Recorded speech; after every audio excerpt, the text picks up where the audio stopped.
The Holy Bible. Reading Plan, 47th Day. Tagalog Version. Numbers chapters 12 to 14. Psalms chapter 28, and Colossians chapter 2. Numbers chapter 12. Ang reklamo nila Miriam at Aaron. 12 kabanata. Ngayon, siniraan nila Miriam at Aaron si Moises dahil nakapag-asawa siya ng isang taga-Cush. Sinabi nila, sa pamamagitan lang ba ni Moises nakikipag-usap ang Panginoon? Nakikipag-usap din siya sa amin. Pero narinig ito ng Panginoon. Mapagpakumbaba si Moises, higit sa lahat ng mga tao sa mundo. Kaya nakipag-usap agad ang Panginoon kina Moises, Aaron at Miriam. Lumabas kayong tatlo at pumunta sa toldang tipanan. Kaya pumunta silang tatlo sa tolda. Pagkatapos, bumaba ang Panginoon sa pamamagitan ng ulap na parang haligi at tumayo sa pintuan ng toldang tipanan. At tinawag sina Aaron at Miriam. Paglapit ng dalawa, sinabi ng Panginoon, pakinggan ninyo ito. Kung may propeta ako na nasa inyo, nakikipag-usap ako sa kanya sa pamamagitan ng pangitain at panaginip. Pero hindi ako ganoon makipag-usap sa aking lingkod na si Moises, na mapagkakatiwala ang pinuno ng aking mga mamamayan. Kung makikipag-usap ako sa kanya, parang magkaharap lang kami, dahil ang aking sinasabi sa kanya ay malinaw talaga. Parang nakikita niya ako. Kaya bakit hindi kayo natakot magsalita ng masama laban sa aking lingkod na si Moises? Nagalit ang Panginoon sa kanila at umalis siya. Nang umalis na ang ulap sa ibabaw ng tolda, tinubuan si Miriam ng malubhang sakit sa balat at namuti ang kanyang balat. Pagkakita ni Aaron sa kanya, sinabi ni Aaron kay Moises, pakiusap kapatid ko, huwag po ninyo kaming pahirapan dahil sa kasalanang nagawa namin ng may kahangalan. Huwag ninyong hayaang maging tulad si Miriam ng isang batang patay nang ipinanganak at bulok ang kalahating katawan. Kaya nagmakaawa si Moises sa Panginoon. O Diyos ko, nakikiusap po ako sa inyo, na pagalingin ninyo si Miriam. Sumagot ang Panginoon kay Moises, hindi ba't kapag dinuraan siya ng kanyang ama sa mukha para pasamain siya ay pagdurusahan niya ang kahihiyan sa loob ng 7 araw? Kaya palabasin siya sa kampo sa loob ng 7 araw. Pagkatapos ng 7 araw, maaari na siyang makabalik. Kaya pinalabas si Miriam sa kampo sa loob ng 7 araw. Hindi nagpatuloy ang mga tao sa paglalakbay hanggang sa makabalik si Miriam sa kampo. Pagkatapos noon, umalis sila sa Hazerot at nagkampo sa disyerto ng Paran. Numbers chapter 13. Ang mga espiya. 13 kabanata. Sinabi ng Panginoon kay Moises, magpadala ka ng mga tao para mag-espiya sa Kanaan, ang lupain na ibibigay ko sa inyong mga Israelita. Ang mga tao na iyong ipapadala ay ang mga pinuno ng bawat lahi ng Israel. Kaya sinunod ni Moises ang iniutos sa kanya ng Panginoon. Ipinadala niya sa Kanaan ang mga pinuno ng mga Israelita mula roon sa disyerto ng Paran. Ito ang mga lahi at mga pangalan nila. Lahi ni Reuben, na pinamumunuan ni Shamua na anak ni Zakur. Lahi ni Simeon, na pinamumunuan ni Shaphat na anak ni Hori. Lahi ni Huda, na pinamumunuan ni Caleb na anak ni Jepune. Lahi ni Isakar, na pinamumunuan ni Igal na anak ni Jose. Lahi ni Ephraim, na pinamumunuan ni Hosea na anak ni Nun. Lahi ni Benjamin, na pinamumunuan ni Palti na anak ni Rafu. Lahi ni Zebulun, na pinamumunuan ni Gadiel na anak ni Sodi. Lahi ni Manase na anak ni Jose, na pinamumunuan ni Gadi na anak ni Susi.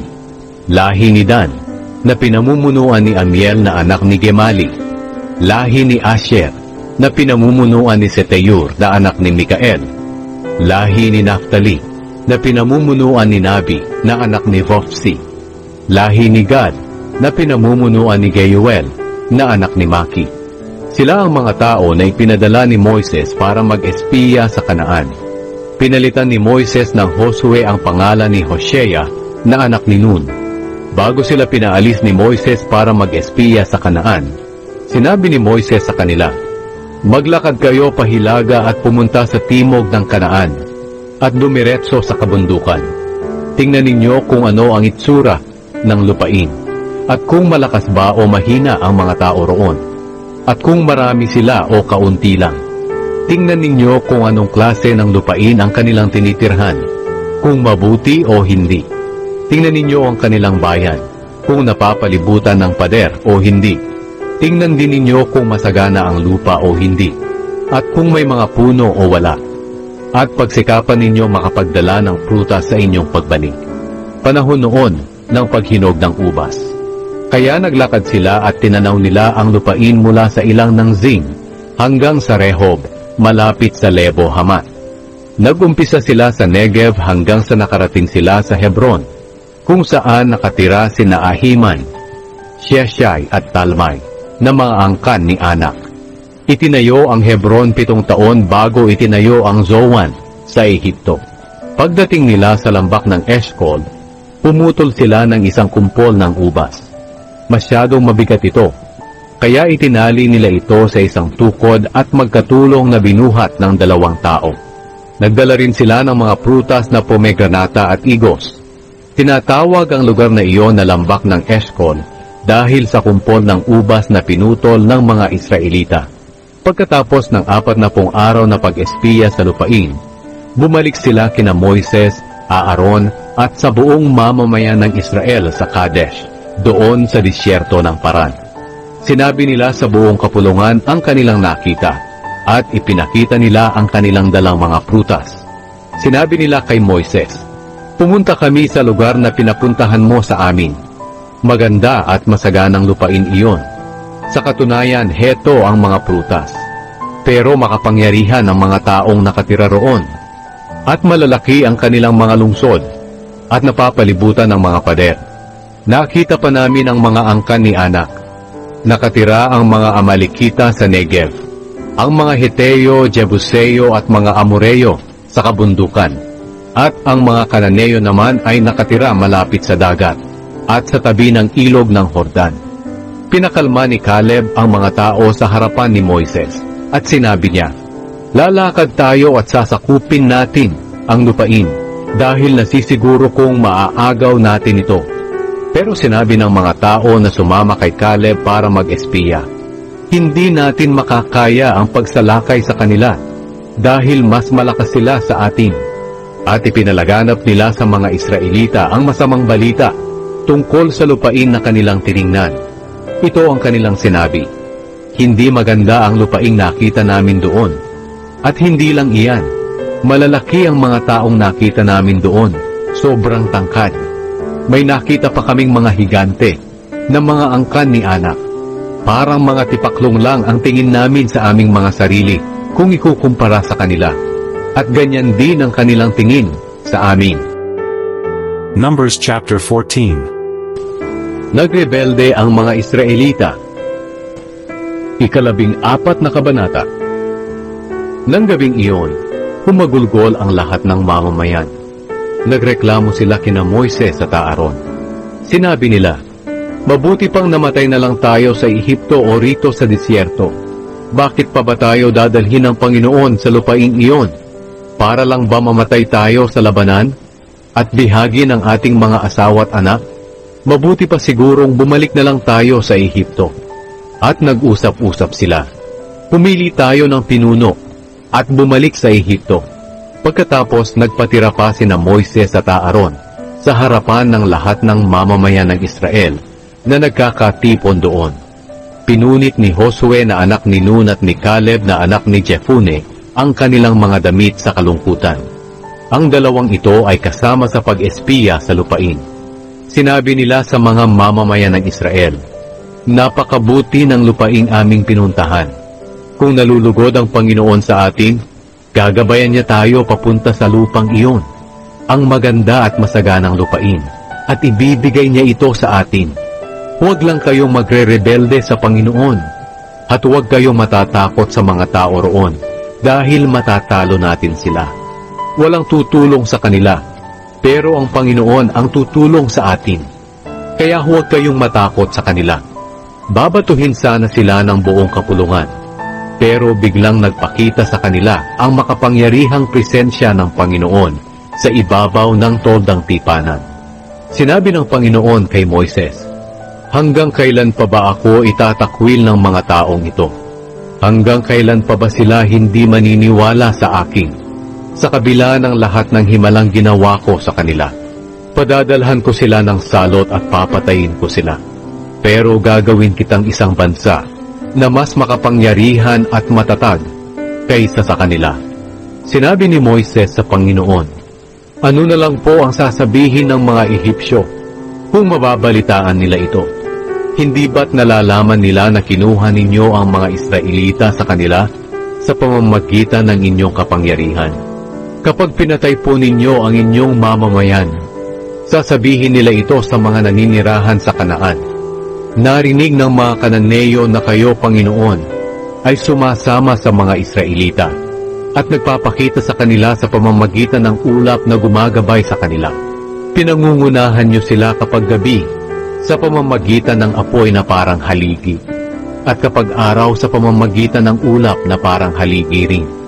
Ngayon, kapag pinatay po ninyong lahat ang inyong mamamayan, sasabihin ng mga bansang nakarinig ng inyong katanyagan, hindi kayang dalhin ng Panginoon ang mga Israelita sa lupaing ipinangako niya sa kanila, kaya pinatay na lang niya sila sa disyerto.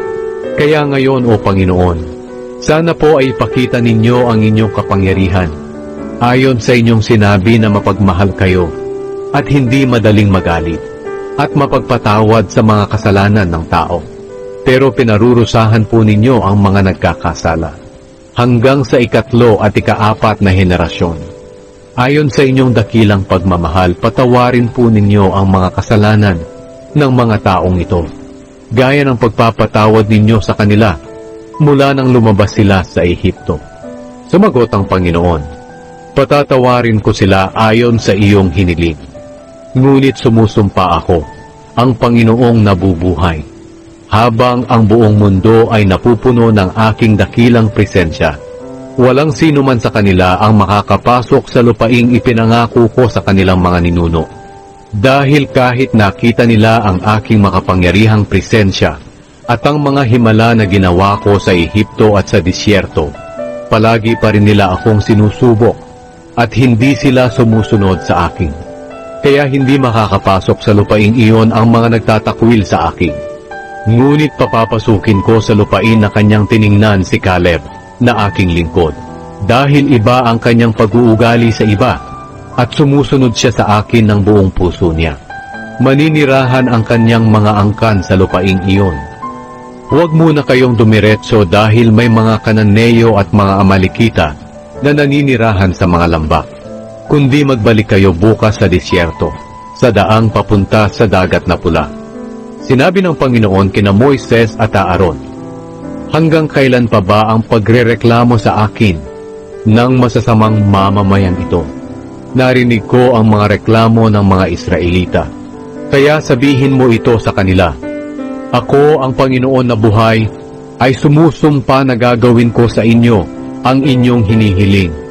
Mamamatay kayo rito sa disyerto. Dahil nagreklamo kayo sa akin, walang kahit isa sa inyo na may edad na 20 taong gulang pataas ang makakapasok sa lupaing ipinangako ko na ibibigay sa inyo na inyong titirhan, maliban lang kay Caleb na anak ni Jepune at kay Josue na anak ni Nun. Tungkol naman sa inyong mga anak na sinabi ninyong bibihagin, dadalhin ko sila sa lupain na inyong itinakwil at magiging kanila ito. Ngunit mamamatay kayo sa disyerto. Ang inyong mga anak ay magiging tulad ng mga tagapagbantay ng tupa na palibot-libot sa disyerto sa loob ng 40 taon. Sa pamamagitan nito magdurusa sila dahil sa inyong pagtataksil sa akin hanggang sa mamatay kayong lahat. Dahil ang mga espiya sa lupain ay tumira roon ng 40 araw, magdurusa rin kayo ng 40 taon dahil sa inyong kasalanan, para malaman ninyo kung paano ako magalit sa mga kumakalaban sa akin. Ako ang Panginoon ang nagsasabi nito, at siguradong gagawin ko ang mga bagay na ito sa masasamang mamamayang ito na nagkaisang kumalaban sa akin. Mamamatay silang lahat sa disyerto. Ang mga taong inutusan ni Moises para sa pag-espiya na nagbalita ng masama tungkol sa lupain na siyang naging dahilan ng pagrereklamo ng mga Israelita ay namatay sa karamdaman sa presensya ng Panginoon. Sa 12 espiya, si Josue na anak ni Nun at si Caleb na anak ni Jefune lang ang hindi namatay. Natalo ang mga Israelita sa kanilang pagsalakay sa Kanaan. Nang sinabi ito ni Moises sa lahat ng mga Israelita, nagluksa sila. At kinabukasan, maaga silang bumangon para umakyat sa kabundukan ng Kanaan. Sinabi nila, napag-isip-isip namin na nagkasala kami. At ngayoy handa na kami sa pagpunta sa lugar na ipinangako ng Panginoon. Pero sinabi ni Moises, bakit sinuway ninyo ang utos ng Panginoon na magbalik kayo sa disyerto? Hindi kayo magtatagumpay. Huwag kayong lalakad, dahil hindi kayo sasamahan ng Panginoon at matatalo lang kayo ng inyong mga kaaway. Sa oras na makipaglaban sa inyo ang mga Kananeo at mga Amalekita, mamamatay kayo. Hindi sasama ang Panginoon dahil siya'y itinakwil ninyo. Pero naglakbay sila sa kabundukan ng Kanaan kahit hindi sumama sa kanila si Moises at ang kahon ng kasunduan. Pagkatapos, sinalakay sila ng mga Amalekita at ng mga Kananeo na naninirahan doon sa kabundukan, at natalo sila, at hinabol pa sila hanggang sa Horma. The Book of Psalms chapter 28. Ika-28 kabanata. Panalangin ng paghingi ng tulong. Tumatawag ako sa inyo, Panginoon, ang aking bato na kanlungan. Dinggin niyo ang aking dalangin.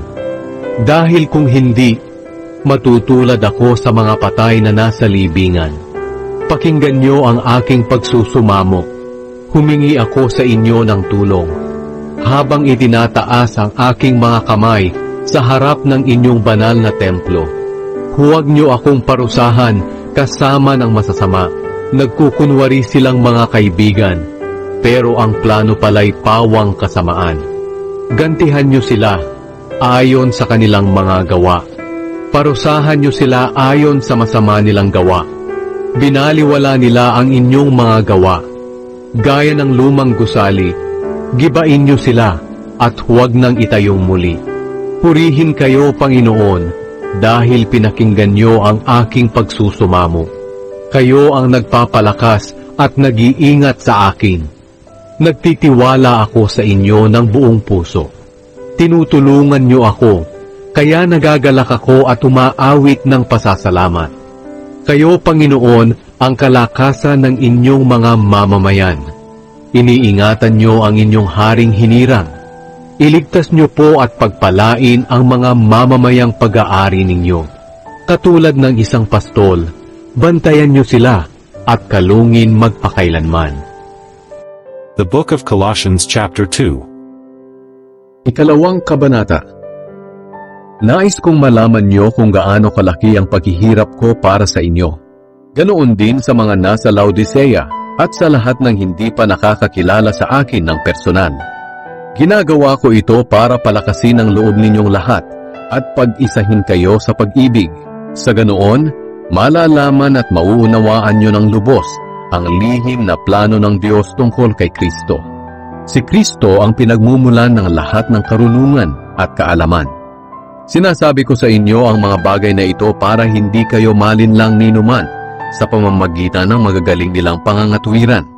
Kahit wala ako riyan sa inyo, lagi kayong nasa isipan ko.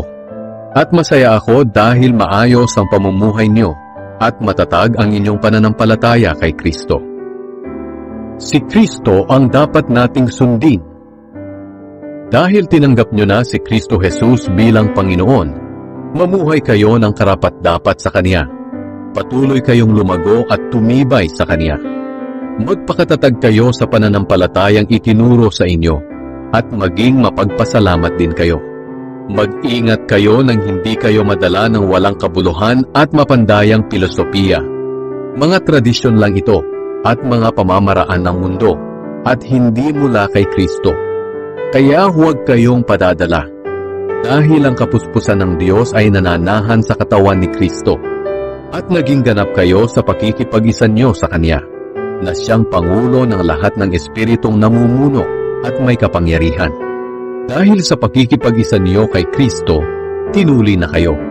Ang pagtutuli na ito ay hindi pisikal, kundi espiritual. Ang pag-aalis ng masasamang hilig ng laman. Ito ang pagtutuling mula kay Kristo. Inilibing kayong kasama ni Kristo nang bautismuhan kayo. At dahil na kay Kristo na kayo, muli kayong binuhay na kasama niya. Dahil nananalig kayo sa kapangyarihan ng Diyos na bumuhay sa Kanya. Noong una itinuring kayong mga patay ng Diyos dahil sa mga kasalanan ninyo. Pero ngayon binuhay kayo ng Diyos kasama ni Kristo. Pinatawad niya ang lahat ng kasalanan natin. May pananagutan dapat tayo sa Diyos dahil hindi natin matupad ang kautusan. Pero inalis ito ng Diyos sa pamamagitan ng pagkapako ni Kristo sa krus. Kaya hindi na tayo parurusahan. Doon din sa krus nilupig ng Diyos ang mga espiritong namumuno at may kapangyarihan at ipinakita sa lahat na ang mga ito ay bihag na niya.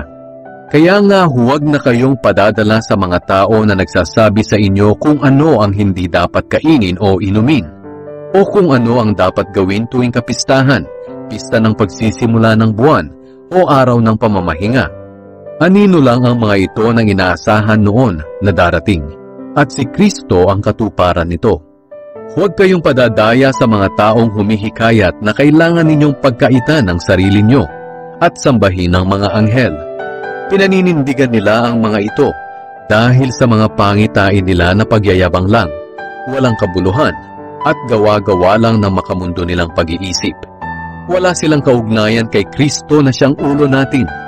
Siya ang nag-uugnay-ugnay at nag-aalaga sa atin na kanyang katawan sa pamamagitan ng mga magkakaugnay na bahagi nito. Sa ganoon, lumalago tayo ng naaayon sa Diyos. Ang bagong buhay kay Kristo. Namatay kayong kasama ni Kristo at pinalaya sa mga walang kabuluhang pamamaraan ng mundo. Kaya bakit namumuhay pa rin kayo na parang mga makamundo? Bakit sumusunod pa rin kayo sa mga tuntuning tulad ng huwag hahawak nito, huwag titikim yon, huwag hihipon yan? Ang mga ito'y batay lang sa utos at turo ng tao tungkol sa mga bagay na nawawala pagkatapos kainin o inumin. Sa unang tingin, parang may karunungan ng mga ganitong katuruan tungkol sa gusto nilang pagsamba, pagpapakumbaba, at pagpapahirap sa sariling katawan. Pero ang totoo, wala namang naitutulong ang mga ito sa pagpipigil sa masasamang hilig ng laman. The Holy Bible. Remember, the Word of God is alive. He is Jesus Christ. Read John 1 verse 1. Please like, subscribe, and comment. Thank you for listening, reading, and watching. God bless us all. Remember to read the next chapters tomorrow. See you there. Please share this video. Thank you.